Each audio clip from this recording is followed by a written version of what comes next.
जय सिया राम।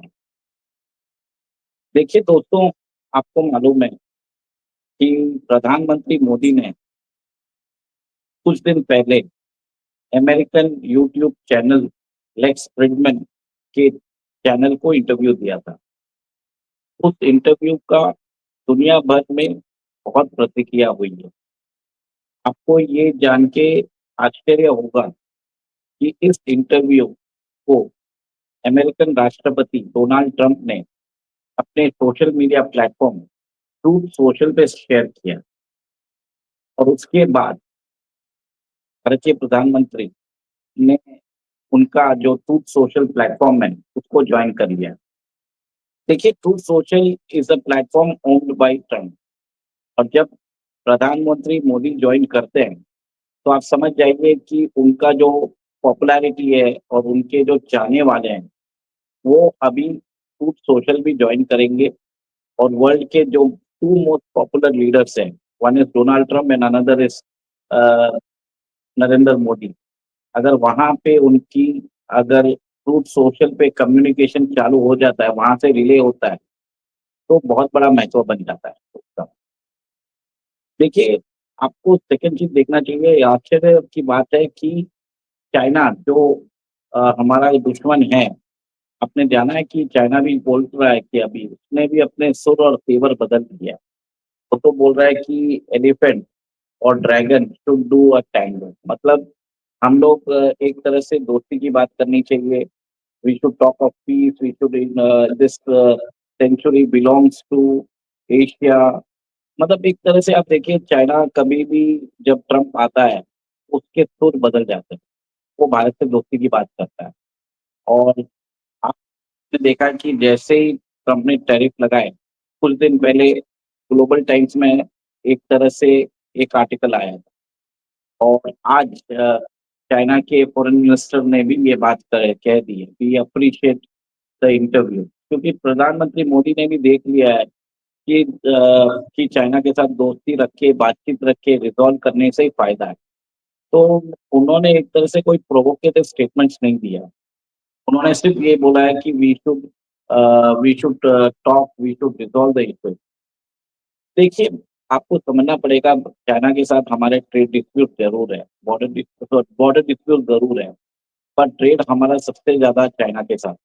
हमारा इम्पोर्ट्स बहुत ज़्यादा है, एक्सपोर्ट्स बहुत कम है।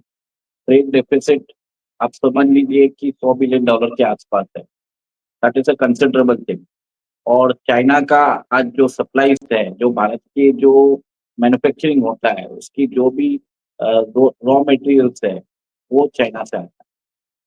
तो कहीं न कहीं भारत प्रधानमंत्री ने भी एक बहुत ही कॉन्शियस डिसीज़न लिया और उन्होंने कोई प्रोवोकेटिव स्टेटमेंट नहीं दिया। आपको मालूम है कि ट्रम्प ने बोला है कि वो रेसिप्रोकल टैरिफ भारत पे लगाने वाले हैं, 2 अप्रैल को। उस टाइम पे आज 18 मार्च है, तो आप देखिए कि 16-17 मार्च को उन्होंने स्टेटमेंट दिया है।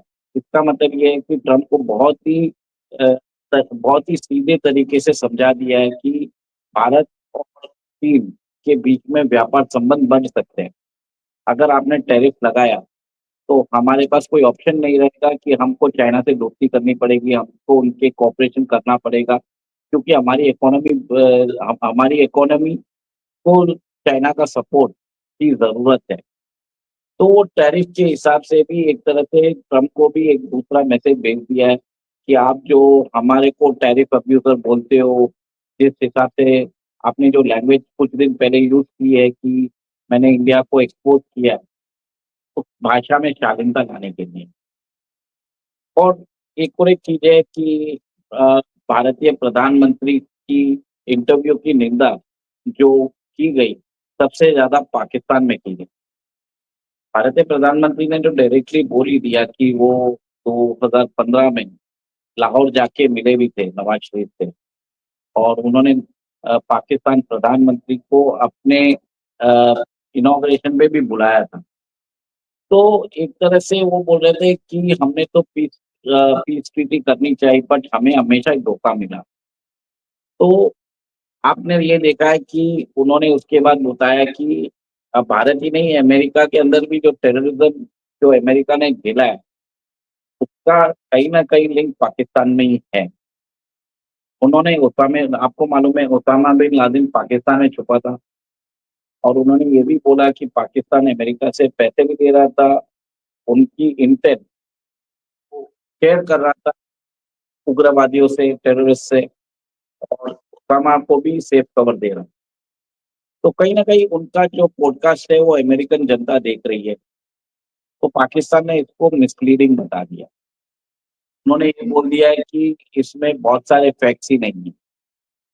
देखिए, भारतीय प्रधानमंत्री मोदी जी का अभी जो इंटरव्यू में उन्होंने सारे इश्यूज़ को टच किया। उन्होंने गोधरा एक मतलब कम समझ लीजिए 1 घंटा 40 मिनट का कुछ इंटरव्यू था उनका। के अंदर उन्होंने ग्लोबली जो फैक्टर्स है, जैसे यूक्रेन वॉर के लिए भी उन्होंने बोल दिया कि ये जो सॉल्यूशन है, बैटलफील्ड पे नहीं आने वाला।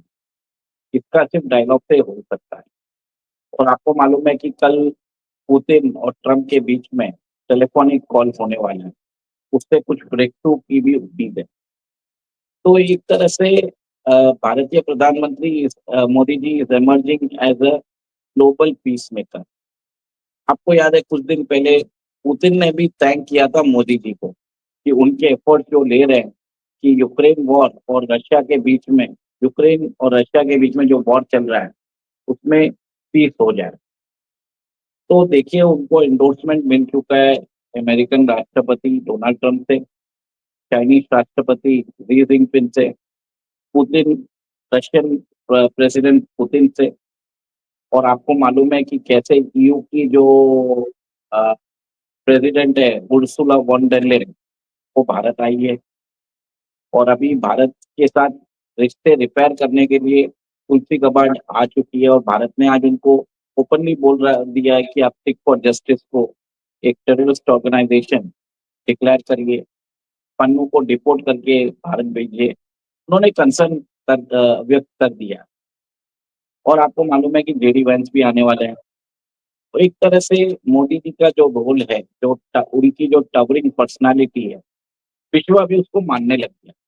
अभी वो मॉरिशस भी गए थे तो उनको भी हाईएस्ट ऑनर अवार्ड मिल गया। तो एक ऐसे नेता है, विश्व स्तरीय नेता जिनको सबसे ज़्यादा ऑनर अवार्ड मिला है फ्रॉम अब्रॉड और आपने ये भी देखा है कि कतर के जब अ, शेख आए थे, अमीर आए थे, तो मोदी जी ने सारे प्रोटोकॉल छोड़ के उनसे उनको रिसीव करने गए और उन्होंने जिस गर्मजोशी से उन्होंने स्वागत किया, तो कतर ने भी भारत के अंदर $10 बिलियन का इन्वेस्टमेंट करने का बोल दिया। अब ये देखिए जो फॉरेन डिप्लोमेसी होती है, India is able to deal with Israel and Iran at the same time. Bharat Russia से भी बात करता है, यूक्रेन से भी बात करता है, रशिया से बात करता है, जापान से बात करता है। नॉर्थ कोरिया में भी अब भारत ने अपनी एम्बेसी खोल दी है। जो डिप्लोमेसी में जो काम चल रहा है, उसमें भारत ने बहुत ही जो बोलते हैं बिना प्रोवोकेटिव स्टेटमेंट दिए, एस जयशंकर ने यूरोप को भी समझा दिया है कि उनकी प्रॉब्लम सिर्फ़ वर्ल्ड की प्रॉब्लम नहीं होती। तो देखिए, इसका एंडोर्समेंट मिल चुका है। अब ये देखिए, प्राइम मिनिस्टर मोदी के अब he is emerging as the tallest figure in international politics and arena. जब इतने सारे लीडर्स को जो आपको कांग्रेचुलेटरी मैसेजेस भेज रहे हैं, आपको एंडोर्स कर रहे हैं, आपके स्टेटमेंट्स अपने सोशल मीडिया प्लेटफ़ॉर्म में शेयर कर रहे हैं, इट स्पीक्स वॉल्यूम्स और आपको मालूम है Bharat is emerging as the voice of the global south. देखिए अभी आज आज ही न्यूज़ीलैंड के प्रधानमंत्री भी भारत आए हुए थे। उन्होंने भारत से बोला कि हमारे साथ डिफेंस पैक्ट करिए। कुछ दिन पहले बेल्जियम की प्रिंसेस भी आई थी, वो भी भारत के साथ डिफेंस पैक्ट करना चाहते हैं। तो भारत के साथ कोऑपरेशन, कोलैबोरेशन, कोऑर्डिनेशन सारा विश्व करना चाहता है।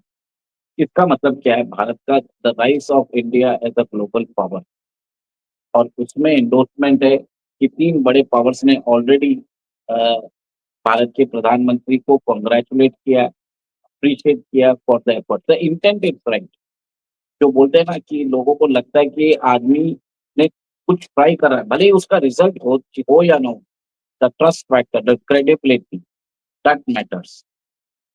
तो ये प्रधानमंत्री मोदी ने जो ट्रस्ट अर्न किया है, उसके कारण भारत को बहुत ज़्यादा, जैसे आपने देख लिया वैक्सीन डिप्लोमेसी, जो अफ़गानिस्तान को उन्होंने फूड एड भेजा है, जहाँ पे प्रॉब्लम होता है, इवन टर्की जहाँ पे अर्थक्वेक आया था, India was the first to send the relief material. वो बात अलग है कि Turkey is arming Pakistan and Bangladesh against India. तो everybody knows that India can be relied. Japan Japan के साथ भी भारत के रिश्ते बढ़ रहे हैं, एशिया पैसिफिक में, इंडो पैसिफिक में।